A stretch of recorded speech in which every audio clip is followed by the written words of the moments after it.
Hello students, मैं राजीव, आपको राजीव गुरुकुल में स्वागत। स्टूडेंट्स, आज आपको बताएंगे स्टूडेंट मैकेनिकल फोर्थ सेमिस्टर में जो आपका इलेक्ट्रिकल पेपर है उसका सिलेबस का डिस्कशन करेंगे। स्टूडेंट, जो इलेक्ट्रिकल में कौन कौन सा टॉपिक्स को कवर करना है, ठीक है, जो आपके एग्जाम पॉइंट ऑफ व्यू से बेहद इंपॉर्टेंट है। तो आपका चलो स्टूडेंट सिलेबस को डिस्कशन करते हैं। Mechanical fourth semester diploma electrical engineering का एक पेपर है, उसका सिलेबस का डिस्कशन करते हैं स्टेप बाय स्टेप। आपको समझना है, पहले सिलेबस को समझ लेना है। जब आपको सिलेबस समझ में आ जाएगा तब आपको पढ़ने में सुविधा होगा कि कैसे कैसे आपको मतलब सिलेबस को कवर करना है स्टेप बाय स्टेप। चलो स्टूडेंट एक एक करके बताते हैं। ये आपका जो इलेक्ट्रिकल इंजीनियरिंग का जो मॉड्यूल है ये 5 मॉड्यूल में डिवाइड किया गया है। तो यहाँ पर 2 मॉड्यूल का डिस्कशन करेंगे स्टूडेंट। ये आपका बेहद इंपॉर्टेंट है और यही आपका ज़्यादा लॉन्ग मॉड्यूल है, ठीक है। उसके बाद 3, 4, 5 क्या है, शॉर्ट मॉड्यूल है, ठीक है। तो चलो एक एक करके डिस्कशन करते हैं कि आपका मॉड्यूल नंबर 1 में इलेक्ट्रिकल इंजीनियरिंग का कौन कौन सा टॉपिक को कवर करना है। चलो स्टूडेंट एक एक करके डिस्कशन करते हैं। अब देखो, electrical engineering fundamental and theorem, मतलब कुछ इलेक्ट्रिकल इंजीनियरिंग का फंडामेंटल कॉन्सेप्ट को समझना है और उसके साथ साथ थ्योरम को भी समझना है कि कौन कौन सा थ्योरम आपको पढ़ना है, ठीक है। अब देखो यहाँ पर इंट्रोडक्शन टू इलेक्ट्रिकल सर्किट, मतलब इलेक्ट्रिकल सर्किट का इंट्रोडक्शन सबसे पहले समझना है कि ये आपका इलेक्ट्रिकल सर्किट है। इलेक्ट्रिकल सर्किट को डिजाइन करने के लिए वोल्टेज होना चाहिए, आपका रेजिस्टेंस होना चाहिए, करंट होना चाहिए। तो इलेक्ट्रिकल सर्किट में जो भी कंपोनेंट का यूज करेंगे उसमें रेजिस्टेंस आएगा, इंडक्टर आएगा, कैपेसिटर आएगा। रेजिस्टेंस क्या करेगा, करंट का अपोज करेगा। इंडक्टर क्या करेगा, इंडक्टर आपका मैग्नेटिक एनर्जी को स्टोर करने का काम करेगा। कैपेसिटर क्या करेगा, इलेक्ट्रिकल एनर्जी को स्टोर करने का काम करेगा। उसके बाद आपको रेजिस्टेंस का यूनिट क्या होता है, ओम होता है। कैपेसिटर का यूनिट क्या होता है, फेराड होता है। उसके बाद इंडक्टर का यूनिट क्या होता है, हेनरी होता है। सभी का सिंबल को समझना है और स्टेप बाय स्टेप करके क्या करना है, स्टडी करना है। ये आपका पहला पॉइंट है। अब देखो, इन एसेंस ऑफ इलेक्ट्रिसिटी, मतलब इलेक्ट्रिसिटी का मतलब इलेक्ट्रिसिटी किसको बोलते हैं, तो इलेक्ट्रिक करंट किसको बोलते हैं, ये सब चीज़ों को आपको क्या करना है, समझना है। तो इलेक्ट्रिक करंट का मतलब होता है charge per unit time is known as the क्या बोलेंगे, इलेक्ट्रिक करंट बोलेंगे। ये चीज आपको समझना है स्टूडेंट। I इक्वल टू क्या होता है, Q/T फॉर्मूला होता है। इसमें से 3 पैरामीटर में से 2 पैरामीटर आपके पास गिवन रहेगा, एक पैरामीटर का वैल्यू को निकालना होगा।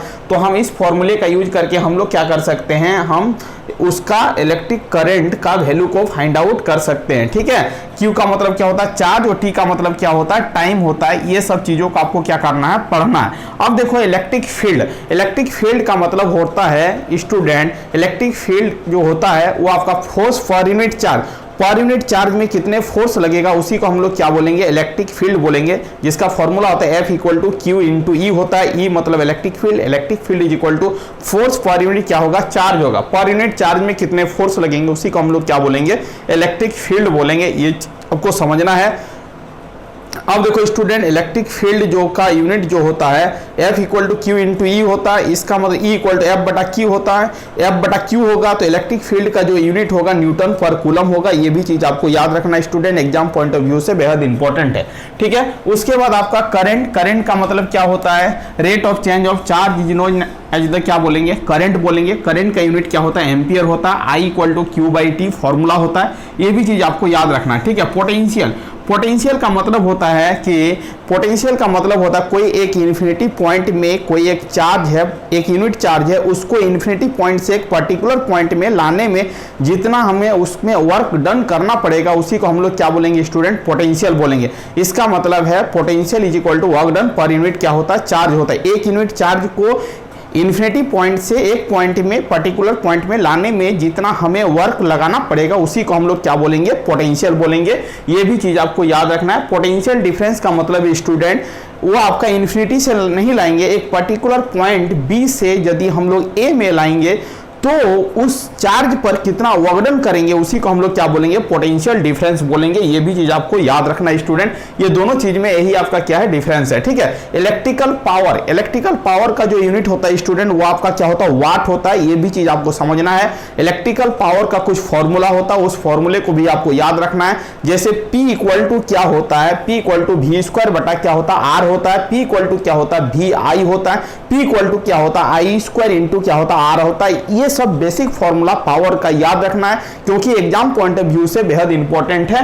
तो इसको भी क्या करेंगे स्टूडेंट, कवर करेंगे कि आपका पोटेंशियल डिफरेंस बता दिए, उसके बाद इलेक्ट्रिक पावर बता दिए, बेसिक सर्किट कंपोनेंट्स, मतलब बेसिक सर्किट आपको याद रखना है स्टूडेंट। जैसे आपका हो गया बेसिक सर्किट में आपका हो गया जैसे रेजिस्टेंस हो गया, इंडक्टर हो गया, कैपेसिटर हो गया, उसका कंपोनेंट को याद रखना है। और आपका ये basic circuit, series connection, parallel connection, ये सब चीजों को समझना है। ओम्स लॉ भी आपके एग्जाम पॉइंट ऑफ व्यू से बेहद इंपॉर्टेंट है। अकॉर्डिंग टू ओम्स लॉ तभी वैलिड होगा स्टूडेंट जब टेम्परेचर को क्या करना है, कांस्टेंट एजम्पशन करना है और बोलना है कि the potential difference between a conductor is directly proportional to the current is known as the क्या बोलेंगे, ओम्स लॉ बोलेंगे। ये आपके लिए आपका फॉर्मूला हो जाएगा, V is directly proportional to the I।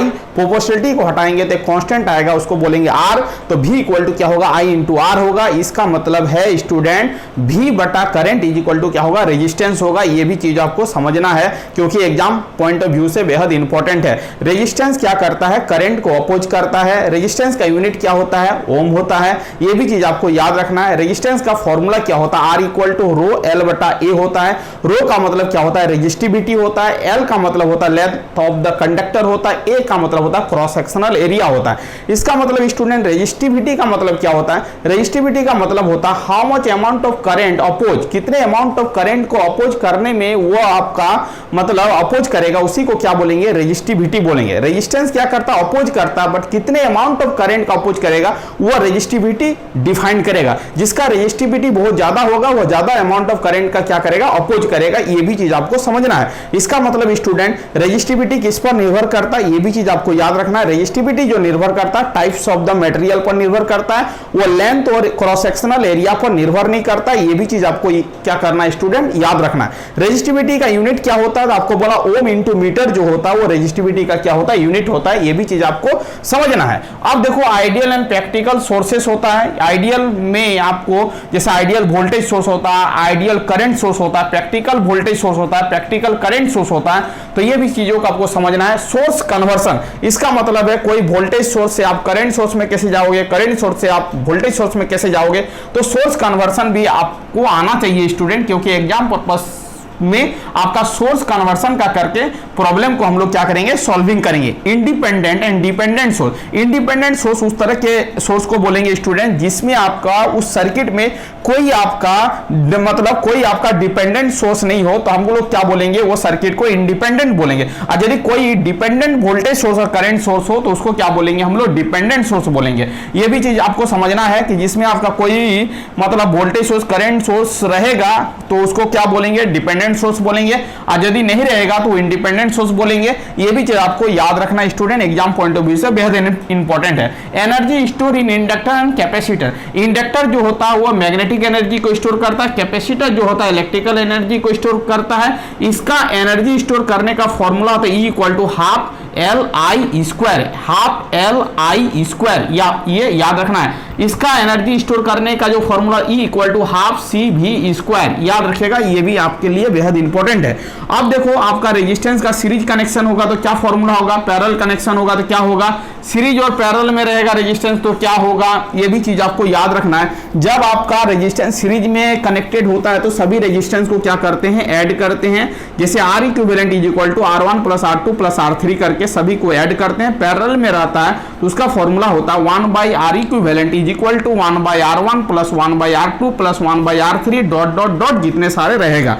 Series और पैरेलल में रहेगा तो उसको याद कर लेंगे, ठीक है। कैपेसिटर यदि सीरीज में होगा तो उसका फॉर्मूला हो जाएगा 1 by C equivalent is equal to 1 by C1 plus 1 by C2 plus 1 by C3, ये चीज होगा। और कैपेसिटर जब पैरेलल में होगा तो सिंपल क्या हो जाएगा, ऐड हो जाएगा। C equivalent is equal to C1 plus C2 plus C3, जितने सारे कैपेसिटर्स पैरेलल में कनेक्टेड होगा, सभी कैपेसिटर का वैल्यू को क्या करेंगे, ऐड करेंगे। ये चीज आपको समझना है। यदि इंडक्टर सीरीज में रहेगा तो उसका इक्विवेलेंट इफेक्ट क्या होगा, सभी इंडक्टर का जोड़ होगा। इसका मतलब है L equivalent is equal to L1 plus L2 plus L3 होगा जब इंडक्टर सीरीज में कनेक्टेड होगा। तब जब इंडक्टर पैरेलल में कनेक्टेड होगा तो आपका जो फॉर्मूला होगा 1 by L equivalent is equal to 1 by L1 plus 1 by L2 plus 1 by L3 dot dot dot जितने सारे होंगे, ये चीज आपको याद रखना है। इसका मतलब है इतना सारा चीज को यदि समझ लोगे तो आपका ये आपका कंटेंट क्या हो जाएगा, रेडी हो जाएगा। इससे आपका प्रॉब्लम पूछा जाता है एग्जाम में, तो बेहद इंपॉर्टेंट है। उसके बाद आप देखो डीसी नेटवर्क।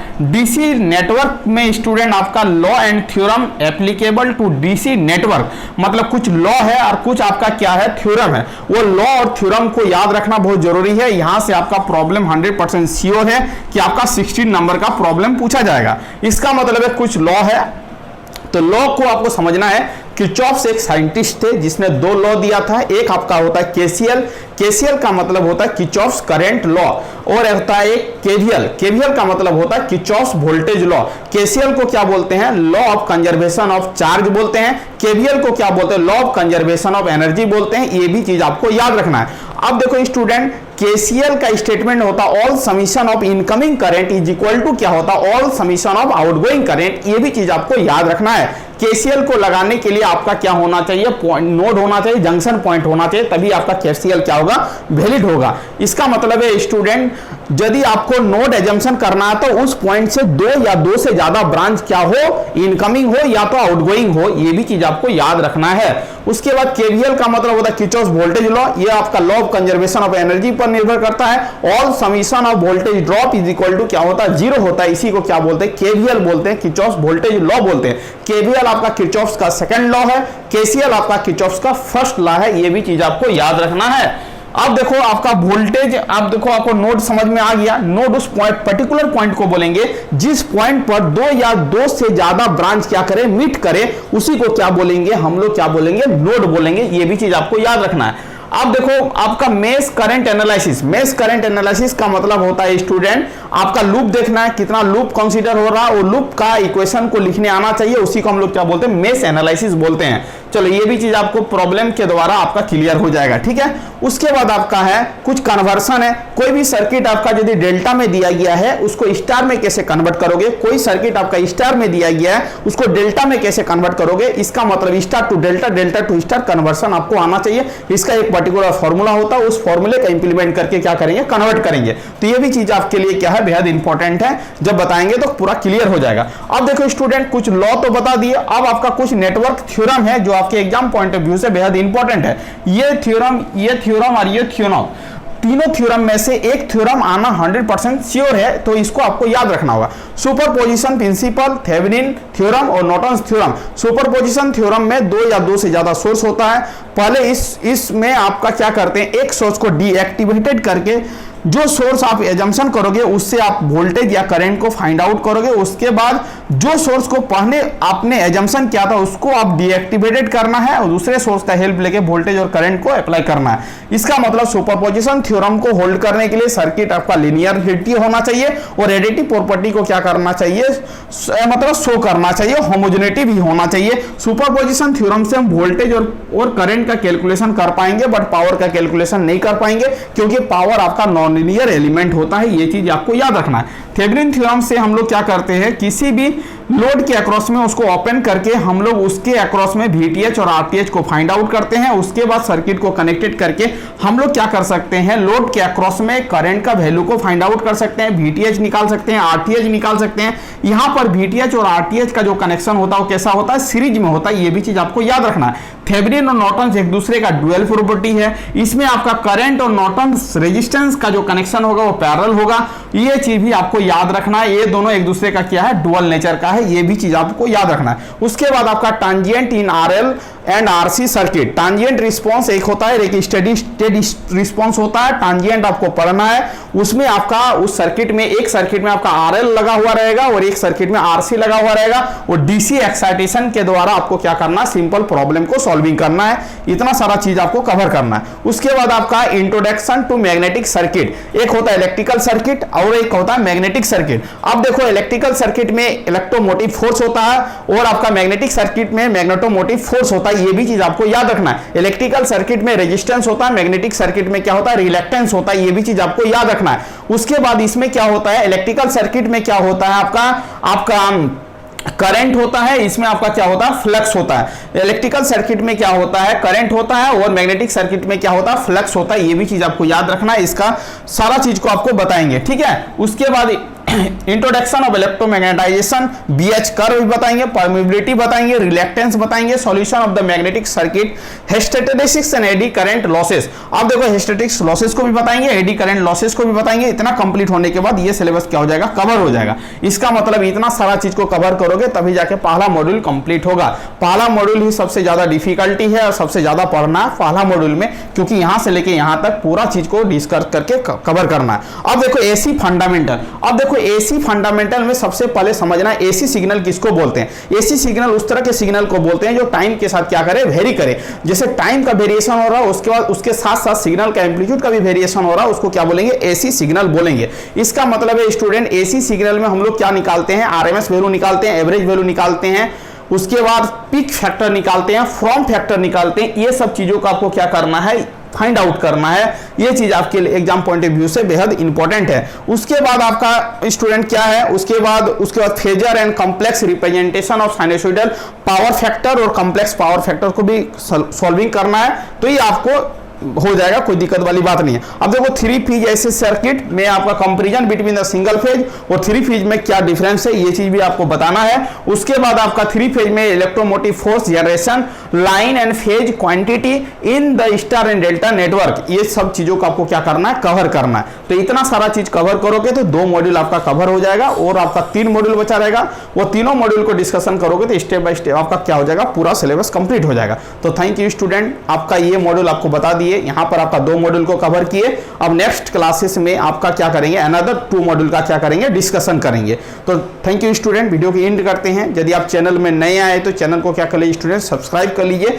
सब्सक्राइब करने से बेनिफिट ये होगा कि डे टू डे आपको पूरा प्रॉपर ढंग से इसका प्रॉब्लम का सॉल्यूशन करवाएंगे, थ्योरी का भी डिस्कशन करेंगे और प्रॉपर नोट्स देंगे, प्रीवियस ईयर का क्वेश्चन पेपर को भी सॉल्यूशन करेंगे, जिससे आपका प्रिपरेशन बहुत ही बढ़िया तरीका से हो जाएगा, जिससे आप एग्जाम में आप मैक्सिमम से मैक्सिमम नंबर क्या कर सकते हो, ऑब्टेन कर सकते हो। और यदि कोई स्टूडेंट पर्सनली मेरे से जुड़ना चाहते हो तो इस नंबर पर कांटेक्ट करके पर्सनली भी जुड़ सकते हो।